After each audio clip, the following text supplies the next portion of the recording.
दोस्तों, स्वागत है आपका मेरे YouTube चैनल इंग्लिश बाबू पर। और आज मैं फिर हाजिर हूँ आपके साथ एक स्टोरी लेकर।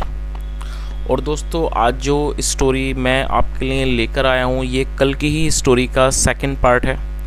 और जो कल हमने कहानी करी थी जिसका नाम था द फेथफुल फ्रेंड, ये आज उसी कहानी का सेकंड पार्ट है। और जो कल का वीडियो था उसमें ये कहानी पूरी कंप्लीट नहीं हो पाई थी, तो दोस्तों इसका जो बाकी बचा हुआ पार्ट है वो आज के इस वीडियो में हम पूरी तरह से कवर करेंगे। और उसके अलावा दोस्तों, यदि आपने पिछला वीडियो नहीं देखा है तो कहानी को अच्छे से समझने के लिए आप पिछला वीडियो देख सकते हैं, क्योंकि जो इसका पिछला पार्ट है वो पिछले वीडियो में आपको देखने को मिल जाएगा। और जहाँ से हमने इसको छोड़ा था आज हम इसको यहीं से शुरू करेंगे। तो मेरी आपसे रिक्वेस्ट है दोस्तों, आप इस कहानी को बिल्कुल ध्यान से सुने, और उसके अलावा कोई नया वर्ड या फिर नया स्ट्रक्चर मिले तो उसे नोट करें, और कहानी पसंद आए तो इसे लाइक ज़रूर करें। तो चलिए इसको शुरू करते हैं।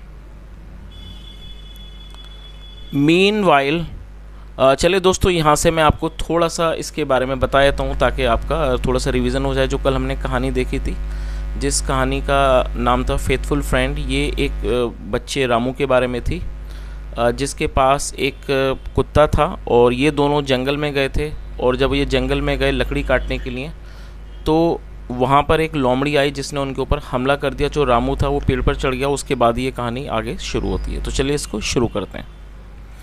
Meanwhile, Ramu had climbed several branches higher।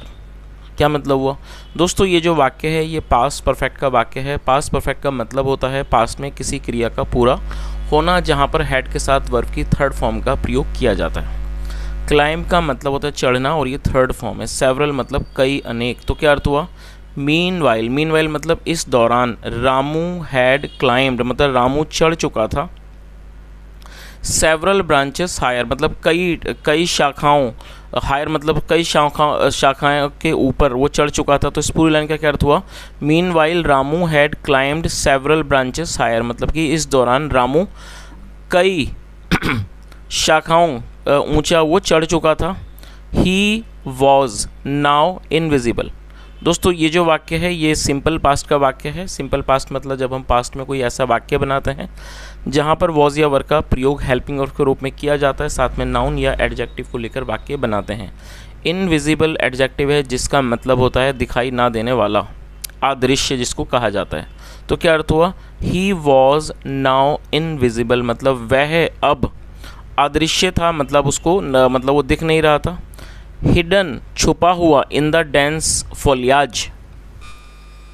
और दोस्तों आप इस वर्ड को नोट कर लीजिए। फॉलियाज एक नाउन है जिसका अर्थ होता है पत्तों का झुरमुट। जहाँ पर कई सारे पत्ते ज़्यादा अधिक तादाद में एक ही जगह पर होते हैं उसे फॉलियाज कहा जाता है। तो इसका क्या अर्थ हुआ? ही वॉज नाउ इनविजिबल मतलब वह अब अदृश्य था। हिडन छुपा हुआ, इन द डेंस फॉलियाज मतलब कि डेंस मतलब घने घने पत्तों में, पत्तों के झुरमुट में। When Sheru saw that it could no more continue the fight, it looked up towards where Ramu was earlier। क्या अर्थ हुआ? When Sheru saw। दोस्तों ये जो वाक्य है ये भी पास्ट इंडेफिनिट का अफर्मेटिव वाक्य है जहाँ वर्ब की सेकंड फॉर्म का प्रयोग किया जाता है। सी मतलब देखना, सेकंड फॉर्म सॉ। When जब, शेरू सॉ जब शेरू ने देखा कि it could no more continue the fight. और ये जो इट है वो शेरू के लिए प्रयोग किया गया। जैसा मैंने आपको बताया था कि जब हम जानवरों के लिए मतलब पशुओं के लिए प्रोनाउन का प्रयोग करते हैं तो हमें इट का वहाँ पर यूज़ करना होता है। तो क्या अर्थ हुआ? जब शेरू ने देखा कि it could no more continue the fight, कि वो अब फाइट को मतलब कि लड़ाई को और जारी नहीं रख सकता। इट लुक्ड अप उसने ऊपर देखा। लुक मतलब देखना, सेकंड फॉर्म लुक्ड, और अप मतलब ऊपर। उसने ऊपर देखा। टूवर्ड्स मतलब ऊपर की तरफ देखा। वेयर रामू वॉज अर्लियर जहाँ रामू पहले था। Ramu was nowhere inside जो रामू था, और ये भी सिंपल पास्ट का वाक्य है जहाँ पर वॉज का यूज़ हेल्पिंग वर्ब के रूप में किया गया है। Ramu was nowhere inside मतलब रामू वहाँ पर उस नज़ारे में मतलब उस दृश्य में वो कहीं पर भी नहीं था। The clever dog guest. Clever मतलब चालाक जो कि एक एडजेक्टिव है, और गेस्ट मतलब अंदाज़ा लगाना। जो चालाक कुत्ता था गेस्ट, उसने अंदाज़ा लगाया कि दैट इट्स फ्रेंड की जो उसका दोस्त थे हैड हिडन, वो छुप गया है, हिमसेल्फ, हैड हिडन हिमसेल्फ, उसने खुद को छुपा लिया है, एंड वॉज सेफ, और वो सुरक्षित है।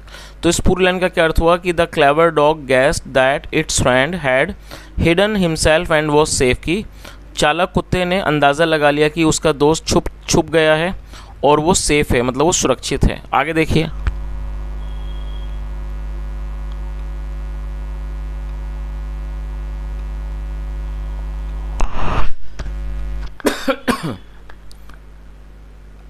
Bye now Sheru was in worse condition. By now का मतलब होता है अब तक। By now Sheru was in worse condition, मतलब अब तक जो शेरू था वो बहुत बुरी स्थिति में था।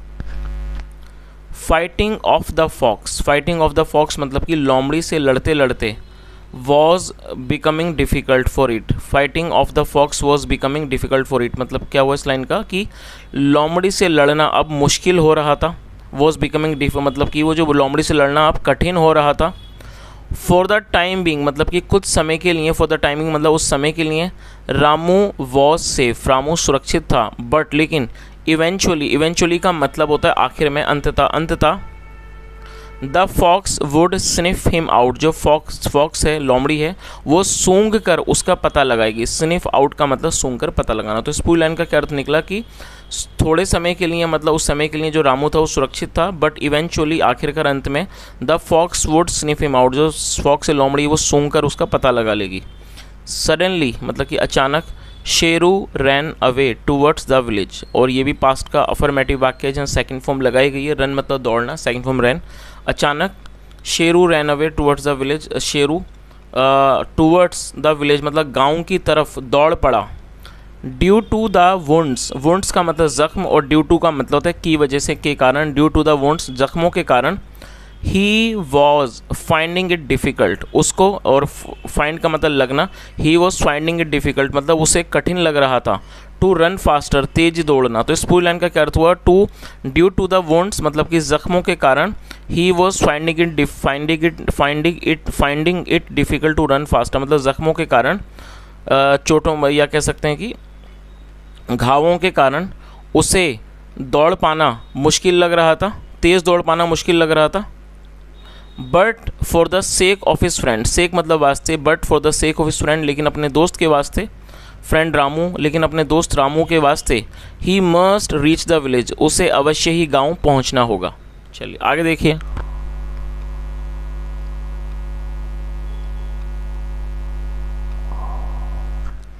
Sheru managed to reach the village. और दोस्तों ये जो वाक्य है ये भी पास्ट इंडेफिनिट का अफर्मेटिव वाक्य है जहाँ सेकंड फॉर्म का यूज़ किया जाता है। और उसके अलावा यहाँ आपको ये देखना है कि इस वाक्य के अंदर दो वर्ब का प्रयोग करके वाक्यों को बनाए गए। तो आपको ये बात हमेशा ही याद रखनी है कि जब आप किसी भी वाक्य में दो वर्ब का प्रयोग करना चाहते हैं तो पहली वर्ब के बाद आपको टू का प्रयोग करना होता है। टू एक कंजक्शन का काम करता है और टू के बाद आपको हमेशा ही वर्ब की फर्स्ट फॉर्म का यूज़ करना होता है। तो जब भी आप वाक्य बनाएं इन चीज़ों को याद रखें कि पहली वर्ब के बाद आपको टू लगाना है और टू के बाद फर्स्ट फॉर्म का यूज़ किया जाता है। तो क्या अर्थ हुआ, Sheru managed to reach the village मतलब शेरू रीच मतलब पहुंचना, शेरू गांव पहुंचने में सफल हो गया। The parents of Ramu were looking for him. दोस्तों लुक मतलब देखना, लेकिन जब लुक के साथ फॉर जुड़ जाएगा तो इसका मतलब हो जाएगा ढूंढना। और ये पास्ट कॉन्टिन्यूस का वाक्य है जहाँ पर जो सब्जेक्ट है पेरेंट्स वो प्लूरल है जिसके साथ वर्ब का प्रयोग किया गया और साथ में वर्ब की फोर्थ फॉर्म लगाई गई है। तो क्या अर्थ हुआ, द पेरेंट्स, और ये पेरेंट्स में माता पिता दोनों शामिल होते हैं इसलिए इसको प्लूरल माना जाता है। The parents of Ramu were looking for him everywhere मतलब कि रामू के माता पिता उसे हर तरफ ढूंढ रहे थे। फॉर हिम एवरीवेयर उसे हर जगह ढूंढ रहे थे। बिकॉज क्योंकि he had not told his mother about his going to the village. क्या अर्थ हुआ, क्योंकि उसने, और यहाँ हैड के साथ थर्ड फॉर्म है तो ये पास्ट परफेक्ट का वाक्य है। Because he had not told his mother क्योंकि उसने अपनी माँ को नहीं बताया था। About his going to the village मतलब उसने अपने is going to the jungle मतलब उसने अपने जंगल जाने के बारे में अपनी माँ को नहीं बताया था। और यही कारण था कि जो उसके माता पिता थे वो उसको ढूंढ रहे थे हर जगह। The wounded Sheru was a cause for worry, और वुंडेड एडजेक्टिव के तौर पर प्रयोग किया गया जिसका मतलब घायल। जो घायल शेरू था was a cause of worry, वो एक चिंता का विषय था, चिंता का कारण था। चलिए आगे देखिए, the Sheru caught the loin और दोस्तों लॉइन, LOIN लॉइन है, इसको लॉइन पढ़ेंगे, और जिसे धोती कहा जाता है हिंदी में उसे इंग्लिश में लॉइन कहते हैं। और ये कैच की सेकंड फॉर्म कॉट, जिसका मतलब पकड़ना। Sheru caught the loin of the father of Ramu between its teeth and pulled him towards the jungle. क्या अर्थ हुआ?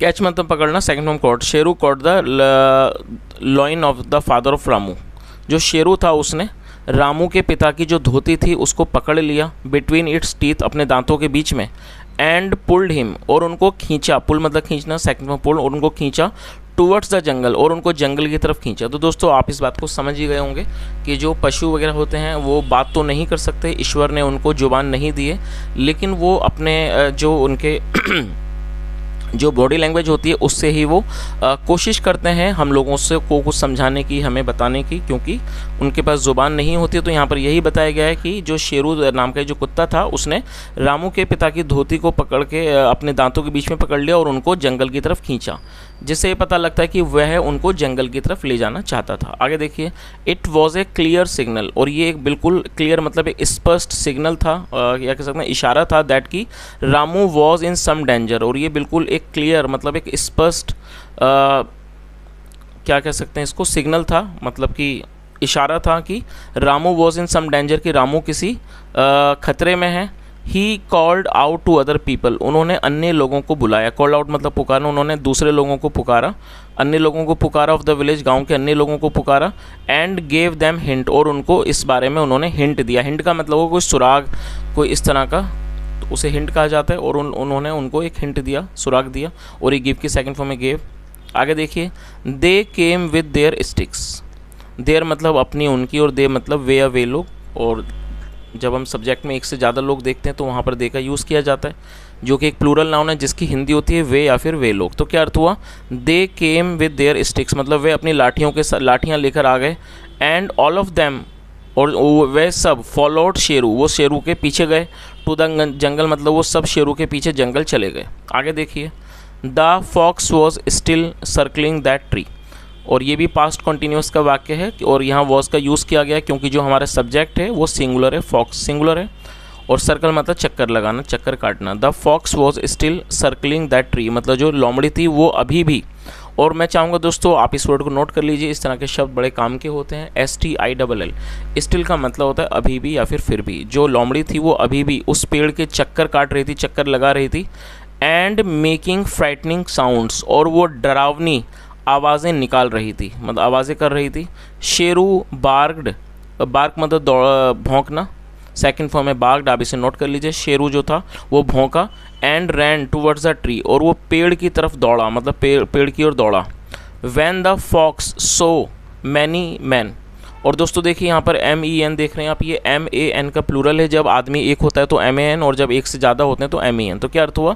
When the fox saw many man, जब लोमड़ी ने कई आदमियों को देखा, कमिंग विद स्टिक्स लाठियाँ लेकर आता हुआ, शी रैन ऑफ, वह भाग खड़ी हुई।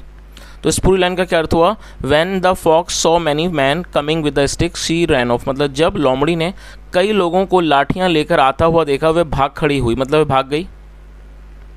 Ramu was brought down the tree. दोस्तों ये जो वाक्य है ये पास्ट इंडेफिनिट का पैसिव का वाक्य है, आप इसे नोट कर लीजिए।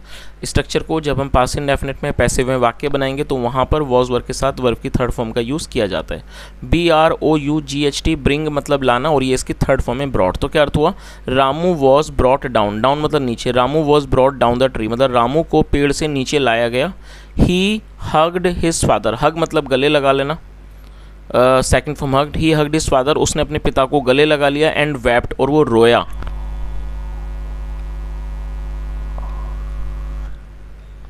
All return to the village with Ramu, और जो सब लोग थे वो गांव लौट आए रामू के साथ, एंड हिज फेथफुल डॉग, और उसके प्यारे और उसके वफादार कुत्ते के साथ। एट होम घर पर रामू अप्लाइड मेडिसिन, अप्लाई मतलब लगाना, जो रामू था उसने मेडिसिन दवाइयाँ लगाई, to the wounds of Sheru. तो इस पूरी लाइन का क्या अर्थ हुआ? घर पर रामू ने शेरू के ज़ख्मों पर दवाइयाँ लगाई। He was very proud of his dog, और वह अपने कुत्ते पर बहुत ज़्यादा उसे गर्व था। और ये दोस्तों कहानी लिखी गई है पवन कुमार वर्मा जी द्वारा। तो दोस्तों ये कल की ही कहानी का सेकंड पार्ट था। मुझे कहानी पर्सनली बहुत अच्छी लगी। और जैसा हम देखते हैं दोस्तों, अक्सर इस तरह के जो पशु होते हैं जो हम लोग पालते हैं, कुत्ते वगैरह, कई बार ये हमारे बहुत ही ज़्यादा काम के आते हैं। तो दोस्तों हमें भी इन पशुओं का, ये जो जानवर हैं, इनका ख्याल रखना चाहिए।